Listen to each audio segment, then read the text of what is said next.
بسم اللہ الرحمن الرحیم باب غزوۃ ذات القرد۔ یہ باب غزوہ ذات القرد کے بیان میں ہے۔ اس غزوے کو ذات القرد بھی کہا گیا ہے اور اس غزوے کو غزوہ ذی قرد بھی کہا گیا ہے۔ یہ غزوہ خیبر کے غزوہ خیبر سے 3 دن پہلے پیش آیا، اور ذات القرد یا ذی قرد یہ مدینہ کے قرب و جوار میں، مدینہ کے نزدیک ایک جگہ ہے، ایک کنواں ہے، اس کو ذی قرد کہا جاتا ہے۔ وہاں پر ایک قبیلہ رہا کرتا تھا جس کا نام قبیلہ غطفان ہے۔ یہ غزوہ، اس کی وجوہات کیا ہے، یہ کب اور کیوں پیش آیا؟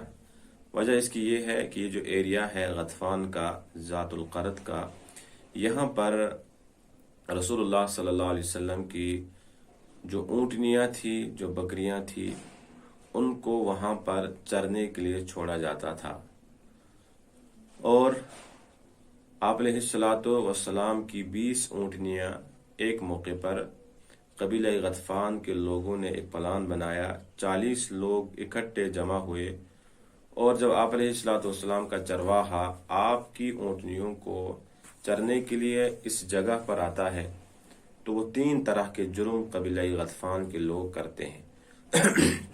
پہلا جرم تو وہ یہ کرتے ہیں کہ جو چرواہا ہے اس چرواہے کو قتل کرتے ہیں۔ دوسرا جرم کہ 20 اونٹنیاں وہ اپنے ساتھ بھگا کر، چرا کر لے کر جاتے ہیں۔ تیسرا جرم وہ یہ کرتے ہیں کہ آپ علیہ الصلوۃ والسلام کا جو چرواہا تھا، اس کی جو بیوی تھی، اس کو وہ اپنے ساتھ گرفتار کر کے لے کر چلے جاتے ہیں۔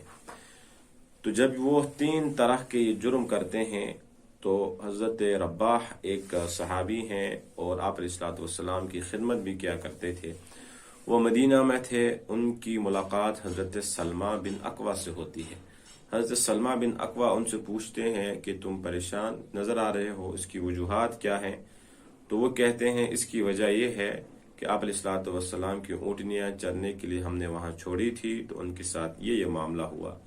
تو حضرت سلمہ بن اکوع بڑے بہادر، بڑے تیر انداز تھے، وہ ان سے کہتے ہیں کہ تم تو مدینے چلے جاؤ اور میں ان کا پیچھا کرنے کے لیے تنہا جا رہا ہوں۔ اور تنہا حضرت سلمہ بن اکوع ان کا مقابلہ کرنے کے لیے جب جاتے ہیں تو پہلے مدینہ کے ایک پہاڑی پر چڑھ کر 3 مرتبہ لوگوں کو مدد کے لیے پکارتے ہیں، یا صباحا، اور اس کے بعد ایک شعر، ایک رجز پڑھتے ہوئے ان کا مقابلہ کرتے ہیں کہ انا ابن الاکوع، کہ میں اکوع کا بیٹا ہوں، اور آج تمہیں پتہ چلے گا کہ اس نے ماں کا دودھ پیا ہے، یا آج تمہاری ذلت کا دن آ چکا ہے۔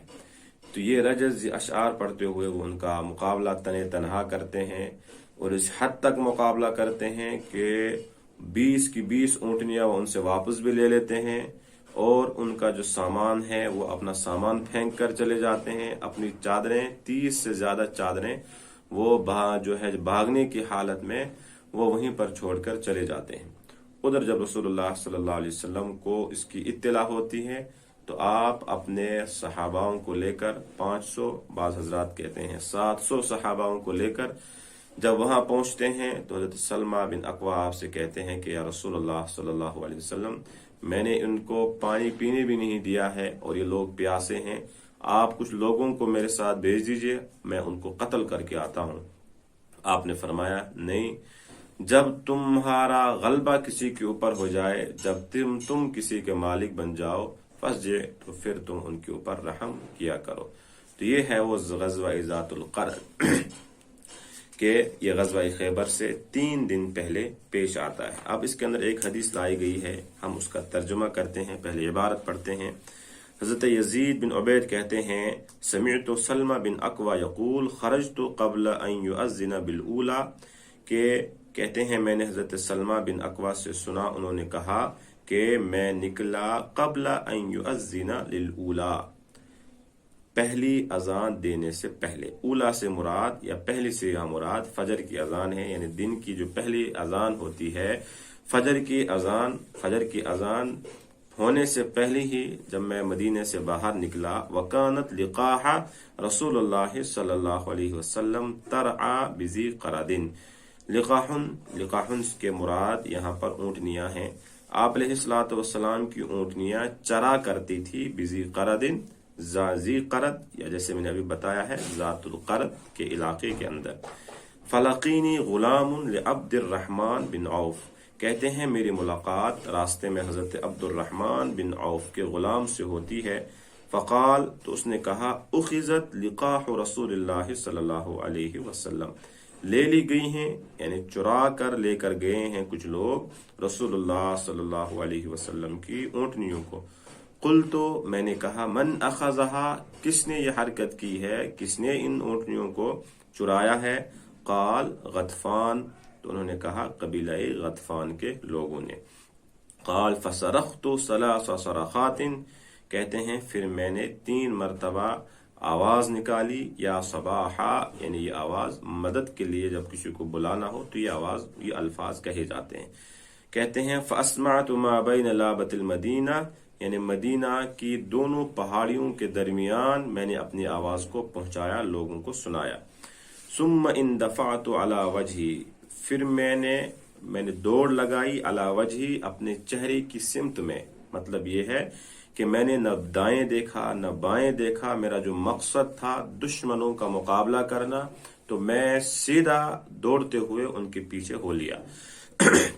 حتی ادرکتہم وقد اخذوا یستقون بالماء، یہاں تک کہ میں نے ان کو پایا جب وہ پانی کی تلاش میں تھے، پانی پینے کے لیے اتر رہے تھے۔ فجعلت ارمیہم بنبلی، کہتے ہیں کہ میں اپنی تیروں سے ان پر حملہ کرنے لگا، ان کی طرف میں تیر پھینکنے لگا۔ وکنت رامیا، اور میں زبردست تیر انداز تھا۔ واقول، اور میں یہ بھی کہہ رہا تھا تیر اندازی کرتے ہوئے، انا ابن الاقوع، میں اقوا کا بیٹا ہوں۔ الیوم یوم الرزاع، یعنی میں اقوا کا بیٹا ہوں اور آج ذلیلوں کی بربادی کا بھی دن ہے۔ آج تمہیں پتہ چلے گا کون حقیقی بہادر ہے۔ اور یہی اشعار میں پڑھتے ہوئے جا رہا تھا، حملہ کرتا تھا۔ حتی استنقذت اللقاح منہم، یہاں تک کہ استنقذت، میں نے لے لیا، میں نے چھین لیا ان سے، لقاح، وہ اونٹنیاں جو رسول اللہ صلی اللہ علیہ وسلم کی تھی، یہاں تک کہ وہ اونٹنیاں میں نے ان سے واپس لے لی۔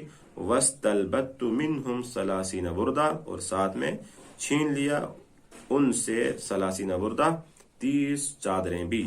قال، حضرت سلمہ فرماتے ہیں، وجاء النبی صلی اللہ علیہ وسلم والناس، اس کے بعد رسول اللہ صلی اللہ علیہ وسلم اور صحابہ تشریف لائے۔ فقلت، تو میں نے آپ سے کہا، یا نبی اللہ، قد حمیت القوم الماء، میں نے ان قوم کو، قبیلہ غطفان والوں کو، پانی سے بھی روک دیا ہے۔